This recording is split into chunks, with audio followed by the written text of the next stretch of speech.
So I got a couple more science questions for you. You mentioned Einstein a little while ago, and that's a good transition into this question.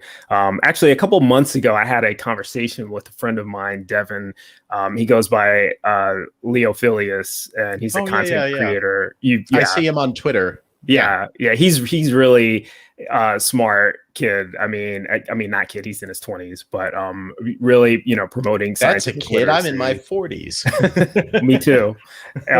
Yeah. So, but I had him on an episode of Secular Soapbox on Promethean Secular Frontier, and he tried, and in my opinion, succeeded to educate our lay audience on what time is. And he talked about sort of the different theories of time.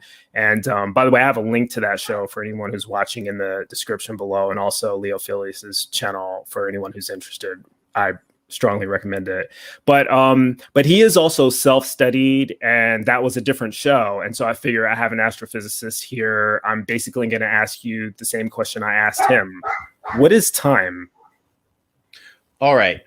Well, I can give you the dumb answer, which is time is the rate at which things happen, right? Okay.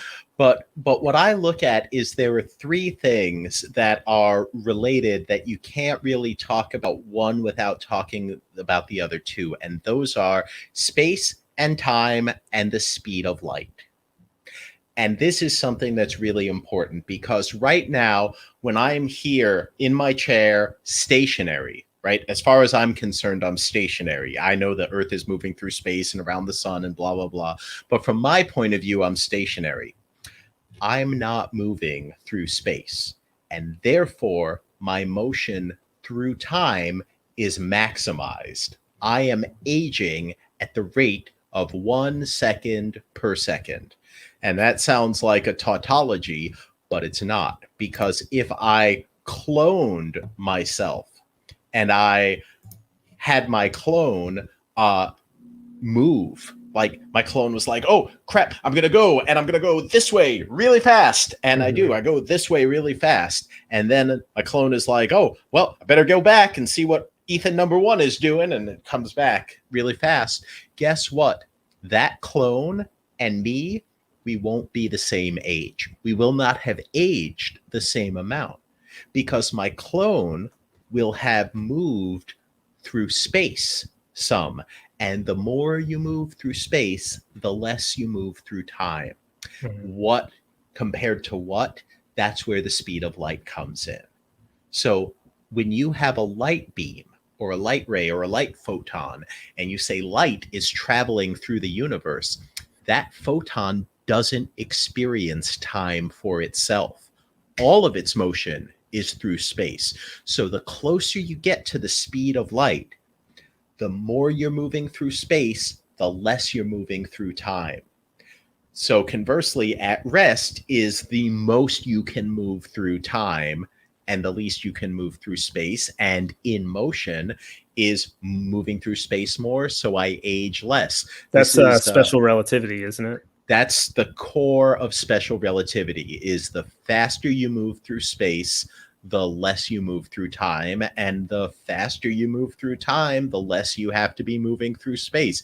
And special relativity sets that relationship that says if you move at this speed relative to this reference frame, that you age this much and distances look contracted this much relative to someone in that other frame of reference. Right. And this is proven with, they've done experiments with atomic clocks where they've had one on a moving, aircraft, I think, or maybe it was a spaceship, and one stationary on Earth, and then compared the results later, and their times were off because one was moving. And so this is not just something that's like an idea or I was about to say theory. It is a theory, but it's confirmed. Like, we know this to be. We know the equations are right, certainly. We absolutely know that these predictions are borne out, and incredibly precisely, too. For example, you talked about like, oh, well, we could do it with something in orbit and something here on Earth. They have two different atomic clocks that are separated by about a foot, where one is just a foot above the other. Wow. And they can measure the difference in clocks down to like 17 significant digits. And so you can just see these like attosecond differences between these two clocks. And part of it is gravitational. That's the general relativity part. General relativity, if you were like, what's general relativity? General relativity is special relativity plus gravity. Easiest definition, special relativity plus gravity. What's special relativity without gravity is special relativity. That's why it's special, because it's a special case of the more general relativity. So you say, okay, some of it is due to this difference in gravitational field, but some of it is also due to the fact that if I'm on Earth and I have a higher thing and a lower thing, and they both make circles around the Earth, then the one that's further away from the center of the Earth makes a bigger circle, and the one that's closer makes a smaller circle. So It moves faster. So when we talk about the beginning of the universe, we're always talking about it from the perspective of the universe already existing and then the observations of what happens after it's already there. When I get into theological debates or philosophical conversations, it seems that that's insufficient for most people. They want to know why it's there in the first place.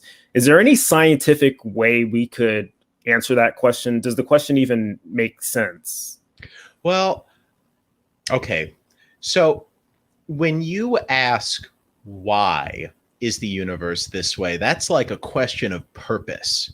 And I've never, as a scientist, been able to provide a satisfactory scientific answer to a question of why. But if you wanted to ask a question of how, like, well, maybe how did our universe come about? Right. That's something that, I would say scientifically, you can say, well, if our observable universe as we understand it began with the hot Big Bang, then what are the signs of, if I said inflation set up and gave rise to the hot Big Bang, I would say, what are the things I could look for that are signs of inflation? And I told you I know of 4 and we found them. So I would say inflation came before the hot Big Bang. But is that sufficient to say inflation came before the universe? Because we still have space, we still have time, we still have the laws of physics during inflation, and worst of all, we only have that tiny last fraction of a second of inflation before it ends that imprints itself on our observable universe. As time goes on, light that's presently beyond the limits of our observable universe will eventually reach our eyes. So we'll be able to see a little bit more of the universe than we can see right now.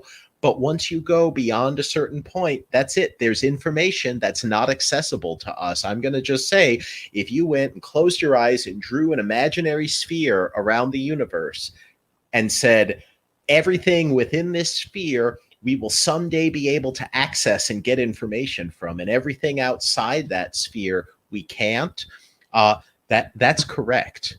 So the amount of information contained within the universe that we can access is finite.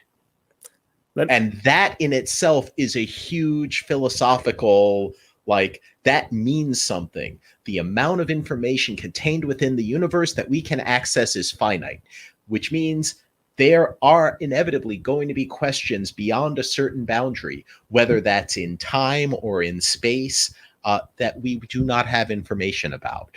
And you mentioned philosophy, and that kind of goes into my next question, because oftentimes even the word universe is defined differently in philosophical terms than it is in cosmology. We in science, we define the universe as the observable matter, energy, space, and time that you were talking about. And I often feel like in philosophical discussions, when people use the word universe, they're talking about anything and everything that's ever existed at any time. And that's not exactly the same thing, is it? I mean, I certainly don't think so, but philosophers use a vocabulary that physicists don't. For example, my favorite illustration of a difference between a philosopher and a physicist is if you ask them to define the word nothing. I honestly, the physical definition of nothing is before you answer that, Ethan, let me do this properly, because I anticipated that you might transition to that. So, okay, what is nothing? And the follow on is, can something come from nothing? So carry on. Okay, so when you say nothing and you're a philosopher, you're thinking like, I'm imagining the pure essence of nothingness, where I take everything away. There's no space and no time and no laws of physics and no anything, and we're outside of it all. And this is true nothingness, the nothingness of empty, non-being, all of that. And I look at that and I say, well, that's great that you went and imagined something that isn't physical. But when I talk about physics or the physical universe, I really am only interested in the physical. I'm not interested in what I can imagine. I'm interested in what is real or what is true. And so this is much closer, ironically, maybe, to a Buddhist concept of nothingness, which is that nothingness is really like the emptiness of space, which contains the whole universe. So if I say I want to talk about physical nothingness, then what I'm going to do is I'll take it all away. I'll take everything that's a quantum of energy away. I will take every source of mass out of the universe, every source of electric charge, every atom, every molecule, every subatomic particle, every photon, every neutrino, every quantum of everything. I'll take it all away. I'll say, okay, I know in general relativity, the fabric of space-time is curved. So I'm going to push all that away and just have my space-time be flat. And it can still be expanding or contracting, but it's there. And then you start asking, well, what about the laws of physics? And I can't take those away. I cannot have nothingness without having space and time and the laws of physics. The laws of physics can be different. They can, because they are different at different energies in the universe. But I can't just get rid of them. It's not like they don't exist anymore. So if I say that's my definition of nothing, is empty space, but the laws of physics are still there, time still exists, and space still exists, then yeah, something can come from that. No problem. All you have to do is learn quantum physics. Quantum physics says, oh, well, guess what? Empty space isn't completely empty, because the quantum fields of nature, they're present even if you don't have any particles. If I made this big box full of empty space and I was like, what's in here? Guess what? The electromagnetic field is still there, and the chromodynamic field is still there, and the gravitational field is still there, and all these different fields are still there. So we've done experiments to prove that they're there. If I take two parallel conducting plates and I put them in a vacuum where there's nothing, what are they going to do? Will they just sit there? Will they only be attracted by the force of gravity over really long times? No. There's an electromagnetic force between them known as the Casimir effect, because outside of the plates, you can have every wavelength possible, but between the plates, you can only have the wavelengths that fit between these plates. So certain what we call modes, electromagnetic modes, are forbidden between the plate, which means there's less force between them, and the plates will actually attract each other. And we did that experiment. It's named the Casimir effect because it was predicted by Casimir, I think back in the 40s. And then maybe 20, 30 years ago, this guy named Stephen Larmoreau went and did the experiment and measured it, and it's real. This is correct. So if you want to say, Ethan, we want to deal with a definition of nothing that is still physically consistent with the universe, then yes, something not only can come from nothing, but it inevitably will. If you're saying, I don't like your definition of nothing, then I don't know, because you can come up with the definition of nothing that has no physical meaning. And then if you ask, can something with physical meaning come from this thing with no physical meaning? I really can't tell you anything other than I don't know. That's beyond my scope. Thank you for that. And really the purpose of that question was to kind of address some of the arguments that I hear in favor of supernatural causation